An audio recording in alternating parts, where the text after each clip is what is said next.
Hello. So I'm in the middle of making horns for Karlach. Obviously, so you can order horns, you can 3D print horns, you can do all kinds of shit with horns. The problem, though, is that I wound up realizing that the horns that I ordered were not quite the right shape. The horns that I wanted to use weren't going to work because they were too small and they weren't directional. So I am making horns. Not to mention, it's kind of hard because sometimes the 3D print horns, if you're not careful, will be too heavy to actually sit as a prosthetic on the forehead. So I am going to be making a clay base, and then obviously I'm in the midst of molding a horn, as we see here. So I am using clay to do that. Now what you're looking at is a very cheap base made out of aluminum foil.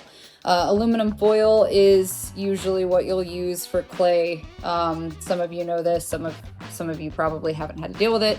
And then I'm using some really cheap modeling material, paper clay, to go over the top of it. And then once that's dry, I will go over it with latex and then stuff it.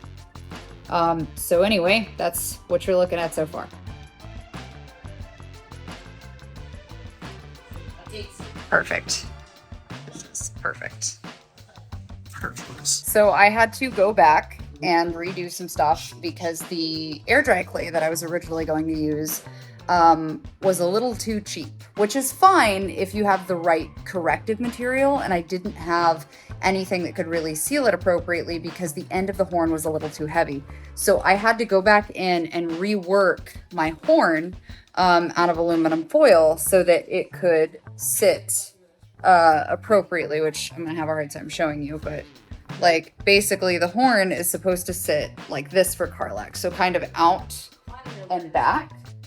And it just was not having it. So I had to rework it a little bit. Now I've got to go back in, bend the horn on the side right there a little bit more forward, and then work it with natural, actual clay so that it doesn't fucking fall apart every 2 seconds. Yes. So I am in the thick of it. Right now what I'm doing, there's a lot of people who would be like, I can just 3D print the horns or whatever, and that's great, like, good on you. My 3D printer is not currently set up, and to be honest with you, I don't have the models for just her horns, nor do I have the patience to look, so I'm just gonna do it myself. Right now what I'm doing is I am sculpting the aluminum foil, which this is what it looked like before. This is the broken horn. I'm going through with my little clay tools. I had to swap to natural clay. That was too cheap for me to keep fucking with, and my sanity was slowly draining. So I moved to what I know and can work well with, which is natural clay, which is what I'm doing now. So right now what I'm doing is I'm scoring the inside of it and kind of fucking it up a little bit so it gives that broken look, which is what she's supposed to have on this horn from where it had been snapped off. And then once I kind of get the look that I want, I'll go back through and I'll texture it, and then I will start on this horn. So we have a little bit more to go, but I don't know, it's just something about doing it with your hands and getting it exactly the way you want it is more fun to me, especially on costumes that like legitimately mean a lot to you. So yeah, hopefully it turns out, or I'm gonna cry. I am exhausted. I look like dog shit. I haven't slept. Well, I have slept, but like, it was a really late night. What you were looking at is the result of me finishing the clay for the broken horn, and then realizing that I need a backup plan in case the details do not dry appropriately, because the way that it was constructed was angular. And I think when I go to do what I'm going to do to make the mold, that it's going to be too angular. So now I'm exacting a backup plan.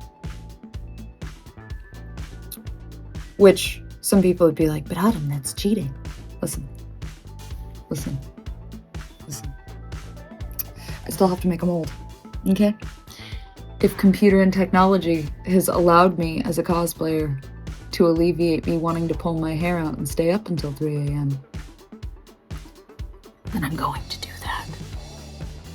Thanks. Great.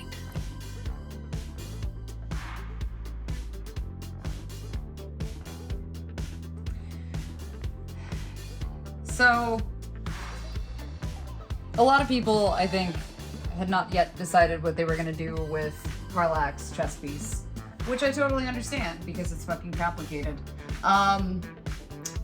Basic SFX work dictates that we can create a light mechanism, much in the same way that there are people who line their armor with lights. We can line a chest piece with lights. So that's what we're going to do. I'm not going to show it to you yet. But I'm in with a plan.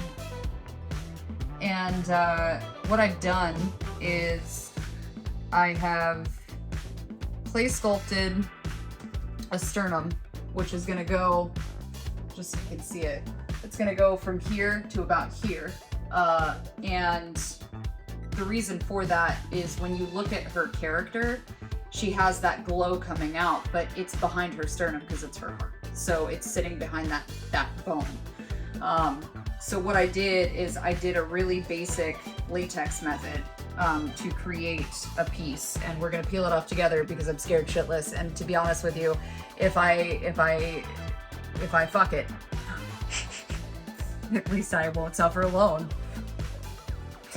So the process with this is taking, which this is a mask making type of liquid latex. This is 4 layers for safety. But basically, oh God, please, oh Jesus, oh please. So this is flour, and what the flour is doing is basically making it so that it doesn't shred when it peels. The reason that you see the layers are overlapped like they are is to make it so that when I go to lay it on me, it lays easier. Now, the first question is gonna be, well, Autumn, that doesn't make any fucking sense. How is it gonna stand up? So, the reason I wanted it, please, oh sweet Jesus, please. It's a weird shaped condom. Please. You know they used to make those out of like intestines, right? Anyway, so. Ta-da! Okay. So the first question is going to be, why is there stuff on the back of it still? That right there, though, is why you want the tackies, because that's leftover clay. So you can see in the light the impression that it makes. Right. So what's going to happen, and it's actually better that it's just the impression, because what I'm going to do is take a little bit of filling, either cotton or potentially, I forget what they call it. It's like a poly filler. They use it for couches and shit. But I'm going to get a thin layer of that and glue it behind here, because what's going to happen is the sternum piece I'm going to trim so that it fits across my chest, and then the lights are going to run under it. So I'm gonna show you a sneak peek. So hopefully, I'm gonna set these behind it, and that is gonna create our glow effect. Ta-da!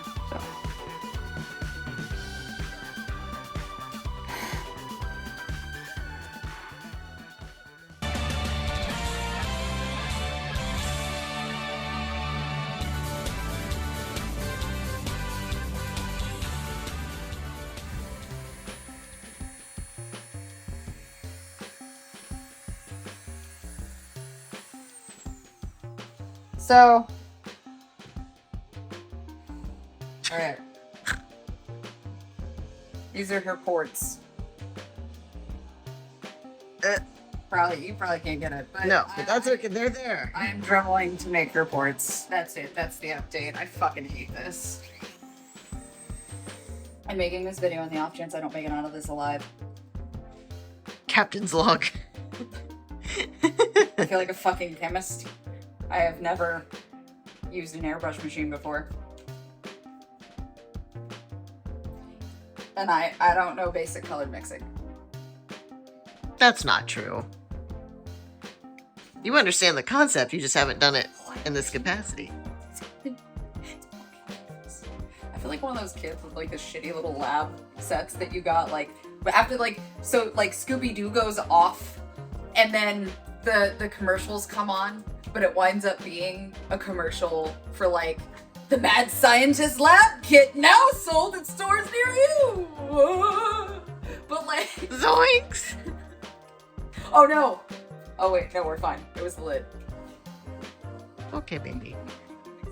You have moral support. I definitely gave you my phone to record this and left out my references. Do I need a stir stick? Is that not something that they come with? Is that not like in standard? No. No. No. Stop it. That's gonna fuck up your paint. Don't do that. Stop. What's it gonna do? I Are don't. you a drummer? You weren't an artist. I was also an artist. So you give me, what do I have? A knife. Use the metal end. No, I'm not. Do not use your finger. What?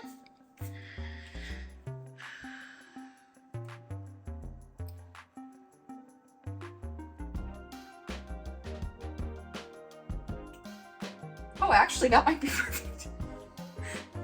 Hold on. The problem is like, I know what it looks like mixed is not necessarily what it's going to look like On your person. on skin. Well, that's why we're fucking with it, right? Oh god.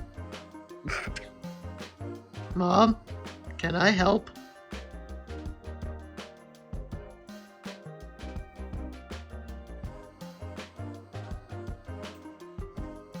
Yeah, actually. That's about it. Like, obviously it's... Well, so don't smear it too much. We still gotta see how it goes on. But, I mean, yeah.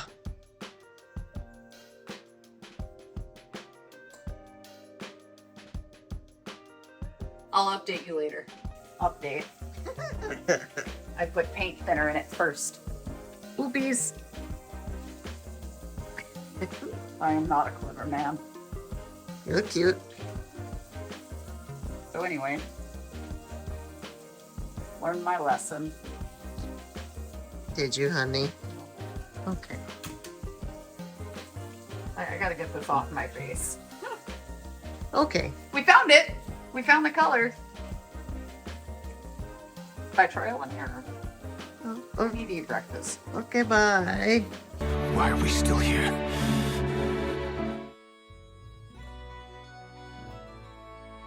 You were asking me if I have a glowy hood. Of course it glows.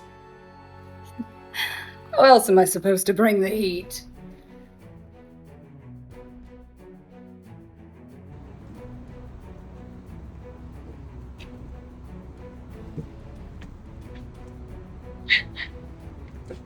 I haven't figured out the dance yet. This phone is fun. Oh. I just need to see so we can see the wall. Yeah, you can see it. Alright.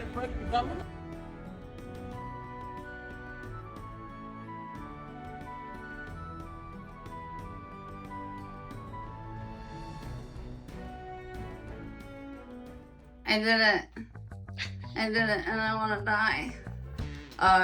Some of you don't get to see the process of what it looks like with the removal. So I'm going to take you through a step-by-step of, you know, removing liquid latex. And by step, I mean as soon as I get a grip. It's fine. It actually just kind of hurt. Ow! Owie! Ow! Use a remover. Use a remover. Don't be. Use. I gotta go. This is the part that cosplayers don't show you after the end of the day. So you go out, you do a costume, you wear it for like, I don't know, 3 hours after putting it on for 6, and then you come back and you cry about it. It's good. It's great. I love that. I love that about costuming. But it's fun and it's worth it. Did I mention it's fun and that it was worth it? I probably didn't mention that it was fun and it's worth it. I want, oh my god, this horn is digging in to my ear. I just want to remove it. I just want to take it off. Okay. Overall, PAX was fantastic. Had a really good time. The Larian group, Larian Studios, is absolutely amazing. They were very kind. I got pens from them. They loved the costume, and that's really all I could ask for, is when you have one of the character designers come up and just, like, it was perfect. That's all I could ask. There's a lot of things I discovered that I would really like to improve on this costume. There's a lot of things that need redone. But I'm not mad about it for a first run, especially for going in completely dry, because I did not do a test fit first, which was stupid. Don't ever do that. It's bad. It's a no-no. You don't do that. But I have an idea for what I'm going to do for the horns, so that, because I started sweating about partway through, and so there was separation of spirit gum, so it's completely separated now. I had to hide it under my hair. But I have an idea of how I can fix that to carry forward. So when I have a little bit more time, I'm definitely going to do that. The dress down version of this costume is going to be interesting. I've got to figure out how I'm going to do some of the replication of like the scarring and stuff. I may also have to specifically keep it to only a few of the sites, because I don't think that the blue and white OF site will like it very much, because they have this weird thing about scars. Don't ask me, ask them. But for safety's sake, I may have to offer it on different platforms. But I will do the best I can.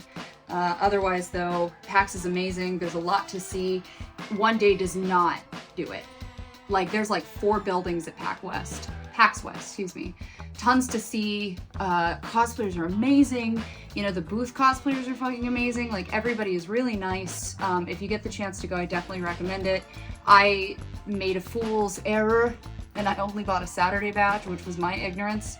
But it's worth going all 4 days, just so you get to kind of see and experience, especially if you like gaming a lot. I'm disappointed that I didn't pay more attention, to be honest, but that's okay. But yeah, handful of improvements to come. I will be doing her original costume as well, so keep an eye out for that. It's just gonna take me a little bit. I'm gonna do it in pieces and in time, and as I want to, instead of overwhelming myself in a week to try to get it done to come to PAX. But yeah, good things, hopefully.